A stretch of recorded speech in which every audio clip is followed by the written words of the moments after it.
Hello નમસ્કાર મિત્રો, દરેકનું હાર્દિક સ્વાગત છે. મિત્રો ધોરણ 6 વિષય છે ગુજરાતી. મિત્રો આપણો પ્રથમ પરીક્ષાનું પેપર જોવાના છીએ, જેની તારીખ છે 7/10/2025 ને મંગળવારનું મિત્રો પેપર લેવાશે. સંપૂર્ણ સોલ્યુશન જોતા પહેલા ચેનલમાં નવા છો તો ફટાફટ ચેનલને સબસ્ક્રાઇબ કરી લેશું, જેની અંદર મિત્રો આપણું 80 ગુણનું પેપર રહેશે, 2 થી 5નો સમય રહેશે. તે ઉપરાંત તમારી શાળાની અમુક અનુકૂળતા પ્રમાણે સમય બદલી શકાય છે. તો મિત્રો સંપૂર્ણ સોલ્યુશન કરીશું તે પહેલાં ચેનલમાં નવા છો તો ફટાફટ ચેનલને સબસ્ક્રાઇબ કરે, તમારા મિત્રોને પણ અવશ્યપણે શેર કરી દેશો. તમારા તમામ વિષયના સોલ્યુશન આ વિડીયોના ડિસ્ક્રિપ્શનમાં આપેલા છે. જોઈએ પ્રશ્ન 1, જેની અંદર હશે વિકલ્પો છે. પહેલો છે, હાથી એ ધર્મની બહેન કોને બનાવેલી હતી? તો આવશે મિત્રો કબૂતરીની, ઓપ્શન બી. ત્યારબાદ છોટુએ શું કર્યું હતું જેના કારણે જોખમની ઘંટડી વાગી ઉઠી? તો આવશે ઓપ્શન એ, નિયંત્રણ બોર્ડની પેનલનું લાલ બટન દબાવ્યું હતું. ત્યારબાદ આગળ વધીશું. ત્રીજા નંબરે, ટોમીએ બધા પ્રાણીઓને સર્કસ માટે 15 મિનિટ ક્યાં ભેગા થવાનું કહ્યું? તો આવશે 4 બત્તી પાસે, ઓપ્શન સી થશે. ત્યારબાદ આગળ વધીશું. બ છે, નીચે આપેલા પ્રશ્નોના આપણા ઉત્તર એક એક વાક્યમાં લખવાના થશે. 5માંથી ગમે તે 4 લખીશું. પહેલો પ્રશ્ન જોઈએ, વરસાદની કૂતરા સાથે ગાયો પરની શી અસર થાય છે? તો કે વરસાદ પડવાથી કૂતરાઓ દોડ કરી મૂકે છે, જ્યારે ગાયો અકળાઈ જાય છે. પ્રશ્ન 2, ઝવેરચંદ મેઘાણીને કોણે પોણી રાતા જાગીને ગીતો સંભળાવ્યા? તો આવશે ઝવેરચંદ મેઘાણીને ઢેલી બહેને પોણી રાત જાગીને ગીતો સંભળાવ્યા. ત્યારબાદ પ્રશ્ન 3, ભગવાન બુદ્ધના કહ્યા પ્રમાણે નામ કરતાં સનો મહિમા વધારે છે? તો કે ભગવાન બુદ્ધના કહ્યા પ્રમાણે નાક કરતાં કામનો મહિમા વધારે છે. પ્રશ્ન 4, હરખચંદે કહળસંગને ગાડામાં શું મૂકવા દેવાની વિનંતી કરી? તો કે હરખચંદે કહળસંગને ગાડામાં કપાસિયાનું બાચકું મૂકવા દેવાની વિનંતી કરી. પ્રશ્ન 4 છે, નીચેના પ્રશ્નના ઉત્તર 2-3 વાક્યમાં લખીશું.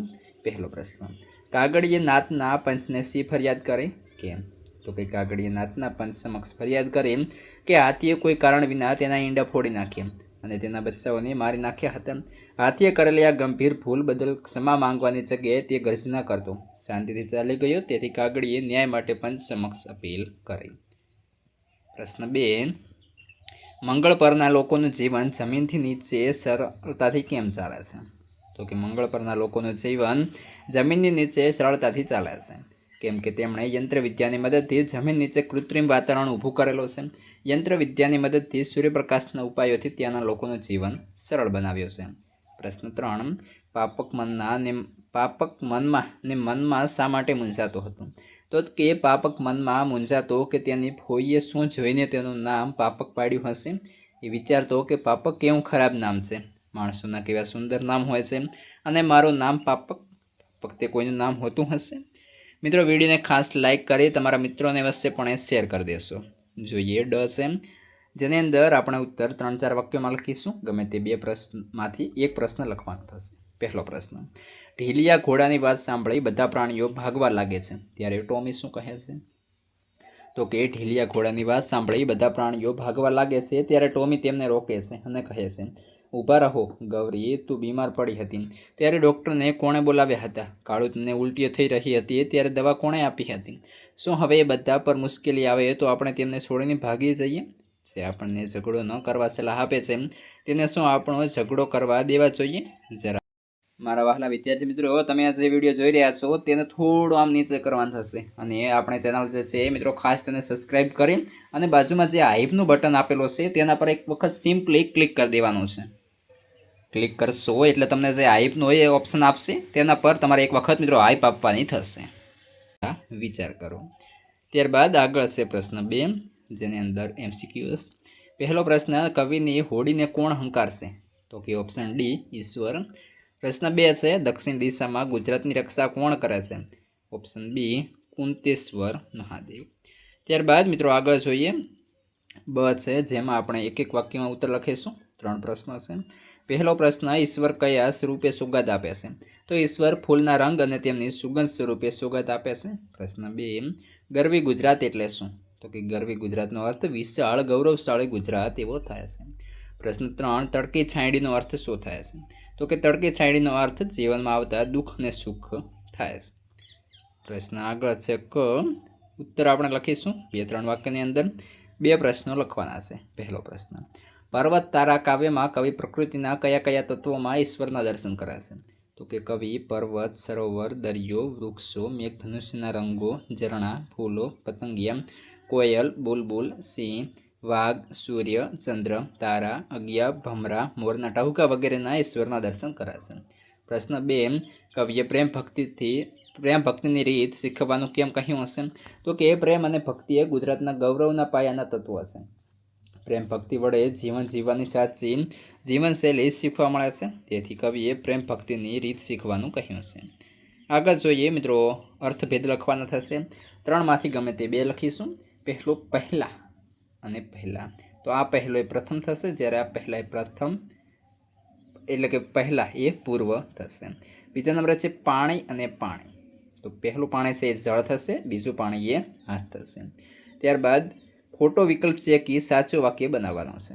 तो लोको जुदा जुदा काम करी आजीविका वसावे, मेळवे के करे? तो आपणुं साचो वाक्य थशे कि लोको जुदा जुदा काम करीने आजीविका मेळवे। तो कि आ वसावे अने करे उपर आपणे चेको मारी सकीए। त्यारबाद आगळ छे कहेवतनो अर्थ लखो। काळा अक्षर कुहाड़े मारवा, तो कि निरक्षर होवुं अथवा अभण होवुं। त्यारबाद आगळ जोईए, योग्य क्रममां गोठवी आपणे सार्थक वाक्य बनाववानुं थशे। अपशुकन्याने लावो जाओ पेला पकड़ी, तो कि जाओ पकड़ी लावो पेला अपशकुनियावाळाने। आगळ छे तळपदा शब्दोने स्थाने माननीय भाषाना शब्द लखो। मौर्य, तो कि आगळ। त्यारबाद आगळ वधीशुं, जेनी अंदर आपणे कह्युं छे शब्दकोशना क्रममां गोठवो। मफत, माणस, मजा, मात्र। तो अहीं आवशे पहेલું मजा, पछी मफत, माणस अने मात्र। प्रश्न 3 छे अ छे सामार्थी शब्द लखो। तो पहेલું साप, तो सर्प, भुजंग, वेळा, तो समय, काळ, सूर्य, तो रवि, भानु, पत्थरो, तो पाषाण अने पहाड़। आगळ छे विरुद्धार्थी शब्द लखो। तो आपणे लखीशुं पहेલું कायर, तो आवशे मित्रों बहादुर, राजीपो, तो नाराजगी, खानगी, तो जाहेर, कंकोत्री, तो आवशे काळोतरी। त्यारबाद आगळ जोडणी आपणे लखवानी थशे। गिरिधर, तो आ रीते थशे गिरिधर। त्यारबाद અહીં આપણને પૂછ્યું છે ગુરુ, તો અહીં આ રીતે ગુરુ થશે। ત્યારબાદ ખિસકોલી, તો આપણે આ રીતે ખિસકોલી લખીશું। નિરીક્ષક, તો નિરીક્ષક। ત્યારબાદ આગળ જોઈએ શબ્દ સમૂહ માટે એક શબ્દ। ઝડપના ઉકેલી શકાય તેવો પ્રશ્ન, તો કોયડો। 2 સમુદ્રોને જોડનારી સાંકળી પટ્ટી, તો સમુદ્રધુની। ત્યારબાદ રૂઢિપ્રયોગનો અર્થ આપી આપણે વાક્ય પ્રયોગ કરીશું। મોં મચકોડવું, તો કે અનાદર કે તિરસ્કાર બતાવવો। આગળ संज्ञानो प्रकार लखवानो छे। वृक्ष, तो मित्रों जातिवाचक संज्ञा छे। मथुरा, तो व्यक्तिवाचक। जल, तो द्रव्यवाचक अने धन, तो समूहवाचक संज्ञा थशे।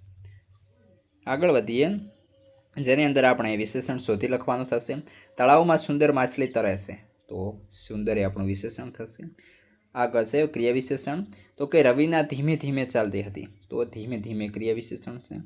त्यारबाद नामपद अने क्रियापद शोधीने लखो। कोयल टहूके छे, नामपदमां कोयल थशे, ज्यारे क्रियापदे टहूके छे एवुं थशे। आगळ विरामचिह्न मूकी आपणे वाक्य फरीथी लखीशुं।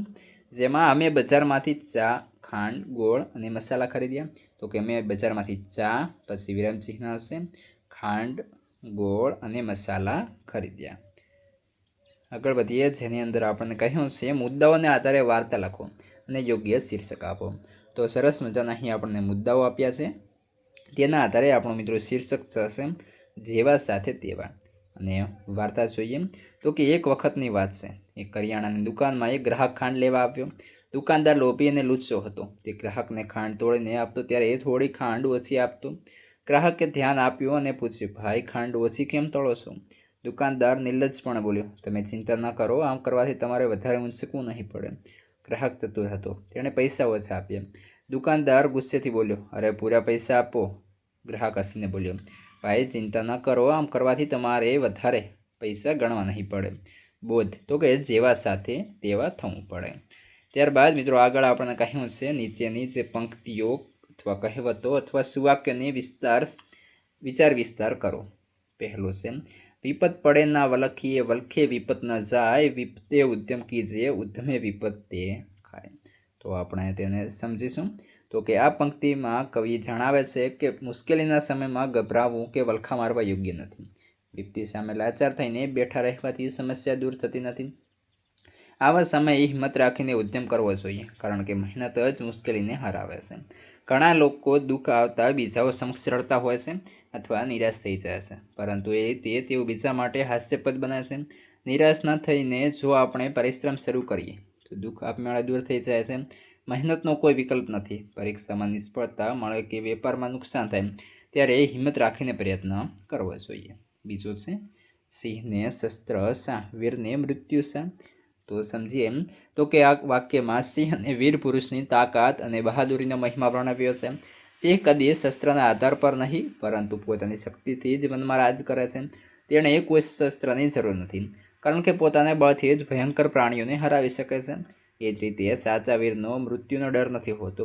તે રણભૂમિમાં નિડર થઈને લડે છે, પરાજય કે મૃત્યુને સ્વીકારી લે છે, પણ ક્યારેય ભાગતો નથી. આ સંદેશ આપણને શીખવે છે કે આપણે બીજાની મદદ પર નહીં, પરંતુ પોતાની શક્તિ અને હિંમત પર વિશ્વાસ રાખવો જોઈએ.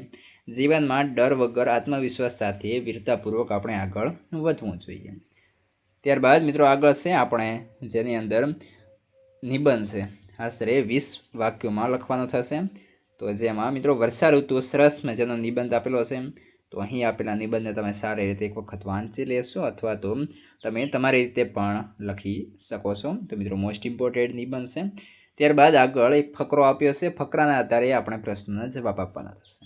આ ફકરો મેં રીડ કર્યો છે, ત્યારબાદ જ આપણે પ્રશ્નોના જવાબ લખી રહ્યા છીએ. તો તમે પણ રીડ કરી લેશો. જેમાં પહેલો પ્રશ્ન છે, સાચું શિક્ષણ એટલે શું? તો કે સાચું શિક્ષણ એટલે કે પ્રકૃતિ સાથે ખેતીનું જોડાણ. પ્રશ્ન 2, ભાવિ પેઢીને કેવું શિક્ષણ આપવું જોઈએ? તો કે પ્રકૃતિ પ્રત્યે જાગૃતિ અને સાચો દ્રષ્ટિકોણ વિકસે તેવું. પ્રશ્ન 3, ખેતરને આપણે ઝેર પીવડાવીએ છીએ એટલે શું? તો કે ખેતરમાં આપણે કૃત્રિમ ખાતર નાખીએ છીએ. પ્રશ્ન 4, અહીં અમૃત એટલે શું? તો કે અહીં અમૃત એટલે વરસાદ દ્વારા વરસતું પાણી. વિદ્યાર્થી સાથે સંવાદનો મુખ્ય આશય શું છે? તો કે પ્રકૃતિનું સંરક્ષણ. અને તેનો યોગ્ય શીર્ષક તો કે પ્રકૃતિ આધારિત સાચું શિક્ષણ અથવા તો પછી પ્રકૃતિ સંવર્ધનનું શિક્ષણ. આવું આપણે મિત્રો જે છે શીર્ષક આપી શકીએ. મિત્રો આ સાથે તમારું સરસ મજાનું ગુજરાતી વિષયનું પેપર અહીં પૂર્ણ થાય છે. આગળનું અન્ય વિષયના અને તમારા તમામ જે પેપરો છે તેની લિંક આ વિડીયો ડિસ્ક્રિપ્શનમાં આપી દઈશું. ત્યાંથી તમે એ પણ જોઈ લેશો અને તમારા મિત્રોને પણ શેર કરી દેશો.